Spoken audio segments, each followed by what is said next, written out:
Alors tout a commencé au Québec avec une petite opération de photo-portrait où le but c'était de prendre des gens dans des silhouettes de caribou qu'on a ensuite transformé en mosaïque sous forme de pétition visuelle, ce qui nous a amené à aller dans plein d'universités, dans des bureaux locaux de politiciens, afin de rappeler l'importance des aires protégées et de la disparition du caribou forestier à cause des multinationales forestières qui grignotent du terrain. Et donc, après beaucoup de temps sur la route avec l'équipe de Greenpeace, ils m'ont proposé de rester sur la route et de partir pour une mission assez folle vers le nord du Québec, direction la forêt boréale. Et ce qui m'a amené à rencontrer les Cris, des Amérindiens de la région, avec qui Greenpeace régulièrement surveille l'avancée des coupes à blanc. Et donc, équipé des dernières cartes, de GPS et moi de mon appareil photo et mes caméras vidéo, on est parti sur la route toute la sainte journée, à bord de motoneige, blindés d'équipements, pour pouvoir rejoindre leur camp de chasse et à partir de là, circuler autour pour faire les relevés GPS des dernières coupes à blanc. Et donc ça m'a amené à être témoin de vraiment beaucoup de scènes de vie amérindiennes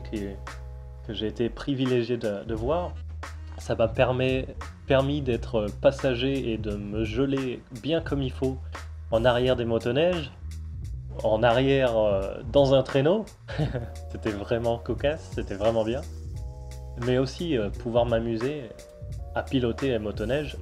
Et puis pouvoir aller à fond la caisse sur les lacs gelés du Québec, ça c'est un souvenir extraordinaire. Après plusieurs sessions de chasse, avec entre autres la perdrix blanche, qu'on a pu savourer l'après-midi même, et puis après bien des casse-têtes à se planter bien comme il faut dans la neige, et à se faire donner des leçons par les anciens parce que eux ils savent comment se dépatouiller de ce bordel là, eh bien on a fait enfin direction vers les toutes dernières coupes à blanc qui sont à la rizière de la rivière Broadback et qui est une zone importante pour la biodiversité, bien que toutes les zones soient des zones importantes, hein, mais vraiment une zone que les natifs essayent de protéger à tout prix et que les multinationales se rapprochent dangereusement. Donc la mission en tant que telle du jour, enfin de la semaine si je puis dire, c'était de mettre des lettres géantes au bord de cette zone pour dire et insister que c'est là que ça s'arrête. L'été d'avant, ils étaient déjà allés à cet endroit et avaient installé ce gros panneau jaune pour insister sur le fait qu'il fallait pas qu'ils continuent plus loin. Donc là, de retour l'hiver, pour vérifier s'ils ont continué à avancer, et bien sûr, ils l'ont fait. Et donc le rôle de Greenpeace, et pourquoi autant d'aventures se passent, c'est pour justement faire le rôle du gouvernement, faire ce que les agences gouvernementales ne font pas, c'est-à-dire surveiller ces entreprises. Ces entreprises qui ont des accords avec les gouvernements, qui sont aidées par les gouvernements et qui sont supposées les respecter.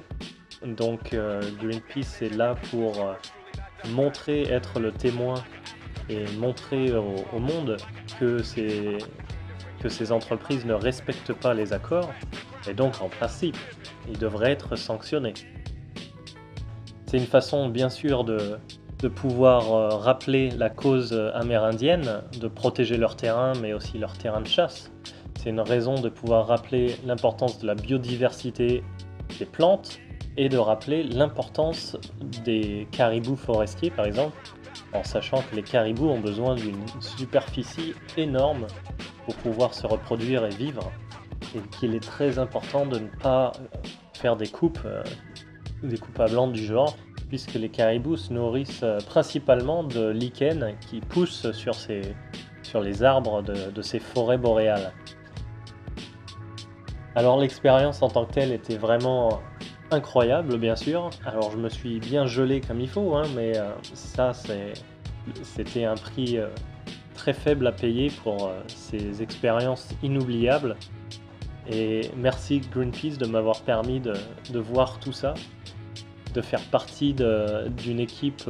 d'action et surtout de pouvoir vraiment me pousser à fond dans mes compétences de photojournalisme. C'est une de ces expériences qui m'a vraiment donné envie de continuer la photo journalistique et qui vraiment m'inspire à passer à l'action plus souvent, à vraiment faire en sorte d'aider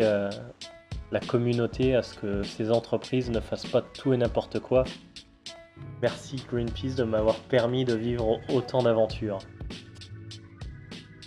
Merci d'avoir regardé et j'espère à très bientôt.